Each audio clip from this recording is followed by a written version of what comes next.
Crypto news Hindi के सभी दर्शकों का हमारे यूट्यूब चैनल के ऊपर स्वागत है। आज इस एक वीडियो में डिस्कस करेंगे एक बहुत इम्पॉर्टेंट पॉइंट को जो आज की डेट में क्रिप्टो इंडस्ट्री के अंदर बहुत सुर्खियों में छाया हुआ है।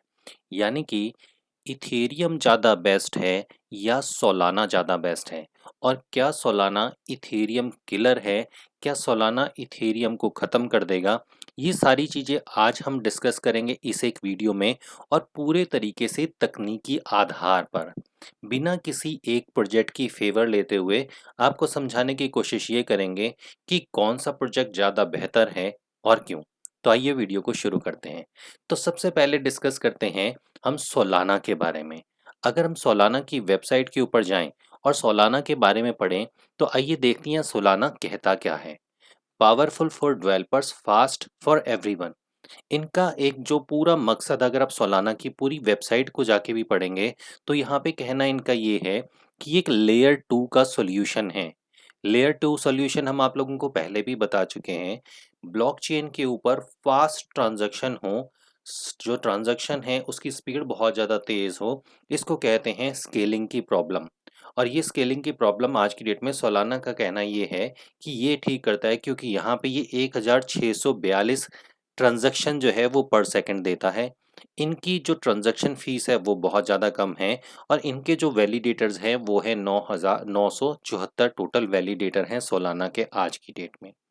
इसके नीचे आते हैं तो सोलाना कहता है कि Solana is the fastest blockchain in the world and the fastest growing ecosystem in crypto with over 400 projects spanning DeFi, NFT, वेब3 एंड मोर।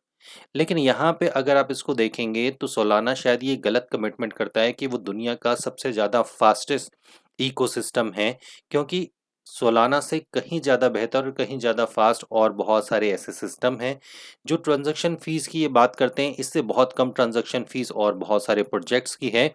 और अगर हम 974 वैलिडेटर्स की बात करके चलें तो आपको बताएं कि मैटिक के जो वैलिडेटर हैं वही करीबन 1000 से ज़्यादा हैं। इथेरियम के वैलिडेटर्स के ऊपर भी अभी हम लोग आएंगे यहाँ पे।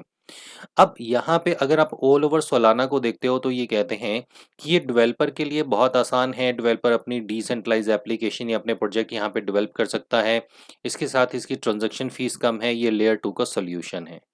अब हम चलते हैं कि लेयर 2 का सॉल्यूशन एक्चुअल में है क्या? लेयर 2 वर्ड कहाँ से आया? लेयर 2 सॉल्यूशन कहाँ से आया? और आज कैसे सोलाना को अगर कहा जा रहा है कि वो इथेरियम किलर है, तो वो क्यों कहा जा रहा है? और इथेरियम का जो 2.0 आने वाला है, वो आने से क्या-क्या फ़र्क पड़ेगा, वो भी एक बारी डिस्कस कर लेते हैं। तो इस टाइम हम हैं ethereum.org के ऊपर, और यहाँ पे ethereum.org के ऊपर इथेरियम की सारी डिटेलिंग्स दी गई हैं। लिंक आपको इस वीडियो की डिटेल में मिल जाएंगे, आप लोग इसको ज़रूर जाके पढ़िएगा। तो यहाँ पे वेलकम टू इथेरियम लिखा हुआ है। अगर आप इथेरियम की वेबसाइट के ऊपर जाते हैं तो गेट स्टार्टेड बड़ा इजीली इकोसिस्टम में हम सब लोग जानते हैं। ये कहते हैं simply pick a wallet, get ETH, use a dapp and start building. यानी कि आपको सिंपली अपना इसके ऊपर डेवलपमेंट करने के लिए आज की डेट में इथेरियम की जो सॉलिडिटी कोडिंग है वो सबसे ज़्यादा आसान है। लेकिन ये सब शुरू करने से पहले डिस्कस करते हैं कि हम इथेरियम बाजार के अंदर कैसे आया।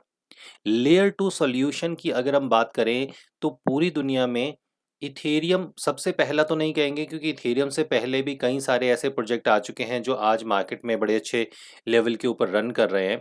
लेकिन फिर भी बिटकॉइन के अंदर जो प्रॉब्लम थी कि हर 10 मिनट में बिटकॉइन का एक ब्लॉक माइन होता था, और बिटकॉइन की ट्रांजैक्शन बहुत आहिस्ता थी। इसको तेज करने के लिए इथेरियम को बनाया गया था। इथेरियम की एक कोडिंग है जिसको हम सॉलिडिटी कोडिंग कहते हैं। इस सॉलिडिटी कोडिंग का इस्तेमाल करके आप अपनी डिसेंट्रलाइज एप्लीकेशन, अपने ईआरसी टोकन, अपने नॉन फंजेबल टोकन, ये सब कुछ बना सकते हैं। एनएफटी की अगर हम बात करके चलें, डिफी की अगर बात करके चलें, तो इथेरियम सबसे पहला ऐसा प्रोजेक्ट है जो मार्केट के अंदर ये सब कुछ लेके आया। और आज की डेट में इथेरियम को ही देखकर हर एक पर्सन ये कहता है, क्यों एक पर्सन ये कहता है कि वो इथेरियम किलर है, क्योंकि उनका मानना ये है कि इथेरियम की ट्रांजैक्शन बहुत स्लो हैं, इथेरियम की गैस फीस बहुत ज़्यादा हैं, और इस कारण ये जो प्रोजेक्ट हैं ये बहुत आगे बढ़ सकते हैं। अब आपको थोड़ा-सा इसके बारे में बताते हैं कि अल्टीमेटली हो क्या रहा है। शायद ये प्रोजेक्ट आपको कभी ये नहीं बताएँगे कि इथेरियम का जो 2.0 है वो पूरी तरीके से क्या है। इसके बारे में हमने इससे पहले भी एक वीडियो बनाया है, उस वीडियो का लिंक भी इस वीडियो की डिस्क्रिप्शन में आपको मिलेगा, आप ज़रूर वहाँ पे जाके देखिएगा। लेकिन फिर भी आपको कुछ चीज़ें यहाँ पे क्लियर करते हैं। देखिए इथेरियम 2.0 को अगर आप जाके इस एक आर्टिकल के ऊपर पढ़ते हैं, एक्सप्लोर अपग्रेड्स के ऊपर हमने क्लिक किया, तो यहाँ पे बेसिकली ये 2.0 क्या है, वो सारी चीज़ें यहाँ पे आपको आएँगी। The beacon chain. The beacon chain doesn't change anything about the Ethereum we use today. यानी कि इथेरियम जो हम आज इथेरियम यूज़ कर रहे हैं, प्लेटफ़ॉर्म यूज़ कर रहे हैं, उसमें बेकन चेन कोई भी बदलाव नहीं करेगा। It will coordinate the network. ये सिर्फ़ नेटवर्क को कोऑर्डिनेट करेगा इथेरियम प्रूफ ऑफ वर्क से प्रूफ ऑफ स्टेक के ऊपर लाने के लिए। You might know this a face zero as technical road map. आप इसको टेक्निकल रोड मैप के ऊपर इसको ज़ीरो फेस मान सकते हैं। और आप लोगों को शायद पता हो कि ये 2020 दिसंबर के आसपास ही शुरू हो गया था, जहाँ पे आपको 32 इथेरियम को स्टेक करना था अगर आप वैलिडेटर बनना चाहते हैं इथेरियम 2.0 के। और आज तक करीबन 70 लाख से ज़्यादा इथेरियम यहाँ पे स्टेक हो चुके हैं। करीबन लाखों वैलिडेटर्स यहाँ पे आ चुके हैं। अब आप देख सकते हो कि हमने आपको बताया था कि सोलाना के जो वैलिडेटर हैं वो 1000 भी नहीं हैं। और अगर हम इथेरियम की बात करके चलें, यहाँ पे इतने ज़्यादा वैलिडेटर्स आ चुके हैं कि इथेरियम चेन दुनिया की सबसे बेहतर, सबसे सुरक्षित ब्लॉकचेन है। अब थोड़ा-सा आगे और चलते हैं और यहाँ पे कुछ चीज़ें और देखते हैं। बेकन चेन के बारे में आपने सब यहाँ पे पढ़ लिया, अब इसके बारे में हम बात करते हैं, शेयर्ड चेन के बारे में यहाँ पे पढ़ते हैं। तो शेयर्ड चेन बेसिकली क्या है? After the main net merger with the beacon chain, the next upgrade will introduce shared chain to the proof of stake network. These share to increase the capability of the network and improve transaction speed by extending the network to 64 blockchains.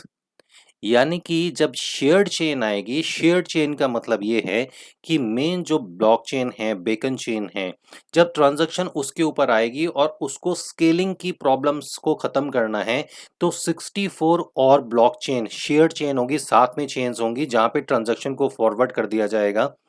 जब ये transaction वहाँ पे forward हो जाएंगी तो ये बहुत speed में वहाँ से निकलेगी, यानी कि 1 सेकंड में थाउजेंड ऑफ ट्रांजैक्शन होंगी इथेरियम की ब्लॉकचेन के ऊपर। इसके साथ ही क्योंकि वैलिडेटर्स इतने ज़्यादा आ चुके हैं तो ट्रांजैक्शन फीस भी बहुत मिनिमम आ जाएगी। और एक और चीज़ जो डेवलपर्स की आज की डेट में हम बात करते हैं, सोलाना ये कहता है कि हमारे नेटवर्क के ऊपर यहाँ पे बहुत ईज़िली डैप्स को डेवलप किया जा सकता है। तो शायद आप लोगों को पता हो, एक वीडियो जो हमने बनाया था वो आप ज़रूर जाके देखिएगा। यहाँ पे आज की डेट में इथेरियम अपनी जो ईवीएम है उसको अपग्रेड कर रहा है, और वो आने के बाद आप जो सॉलिडिटी कोडिंग है उसके ऊपर भी कोडिंग कर पाएंगे। और जो ट्रेडिशनल लैंग्वेज है कंप्यूटर की, जो हम लोग स्कूल या कॉलेज से पास होने के बाद सीखते हैं, सी प्लस प्लस, इनके अंदर भी आप कोडिंग बना पाएंगे इथेरियम नेटवर्क में। तो ऐसे में अगर कोई कहता है कि सोलाना इथेरियम का किलर है तो शायद वो बहुत ज़्यादा गलत है। हो ये रहा है कि मार्केट में सोलाना आज की डेट में बहुत ज़्यादा पंप हो रहा है और उसके बहुत सारे रीज़न हैं। एनएफटी एक रीज़न है, और वो कहीं ना कहीं ओवर पंप कर रहे हैं इस एक प्रोजेक्ट को, इस एक कॉइन को। ऐसा नहीं है कि सोलाना प्रोजेक्ट के अंदर कहीं कोई कमी है, लेकिन सोलाना का प्रोजेक्ट इथेरियम से बेहतर तो डेफिनेटली नहीं है। और आप सोलाना को इथेरियम का किलर नहीं कह सकते। इवन किसी और प्रोजेक्ट को भी अभी हम इथेरियम का किलर नहीं कह सकते, क्योंकि इथेरियम की जो डेवलपमेंट है, इथेरियम के पीछे जो डेवलपमेंट टीम है, विटालिक इसके लिए जो प्रोग्राम बना रहे हैं वो बियॉन्ड इमेजिनेशन है, यानी कि सोच से बाहर है, जो इन शायद छोटे मोटे प्रोजेक्ट को अभी समझ भी ना आए। इसमें कोई डाउट नहीं है कि सोलाना एक बहुत लॉन्ग लास्टिंग चलने वाला प्रोजेक्ट है, एक बेहतर साइड चेन का बहुत बढ़िया विकल्प है। इनकी जो लेयर 2 का सॉल्यूशन है वो बहुत ज़्यादा बेहतर है। और सोलाना की कीमत $500 या $1000 सोल टोकन की पहुंच जाए, इसमें भी कहीं कोई दो राय नहीं है। इसलिए आप सोलाना में निवेश कर सकते हैं। लेकिन आप अगर एक लॉन्ग टर्म की बात करके चलेंगे कि कौन सी ब्लॉकचेन और कौन सा प्रोजेक्ट सबसे ज़्यादा बेहतर है, और आप कंपेयर करेंगे सोलाना और इथेरियम के बीच में, तो हमारा पॉइंट ऑफ व्यू यहाँ पे बिल्कुल क्लियर है कि इथेरियम सोलाना से बहुत ज़्यादा बेहतर है, क्योंकि इसकी टेक्नोलॉजी बहुत ज़्यादा फास्ट, बहुत ज़्यादा बेहतर और बहुत ज़्यादा आगे है। यहाँ पे देखिए 1.2549 मिलियन ट्रांज़ैक्शन पिछले 24 घंटे के अंदर हुई हैं इथेरियम के ऊपर। तो ये एक छोटा-सा वीडियो था इन दोनों कंपैरिज़न के बीच में, उम्मीद है आपको पसंद आया होगा। अगला वीडियो आप लोगों के लिए लेके आएँगे, तब तक के लिए क्रिप्टो न्यूज़ हिंदी के दर्शकों की तरफ से हमारी तरफ से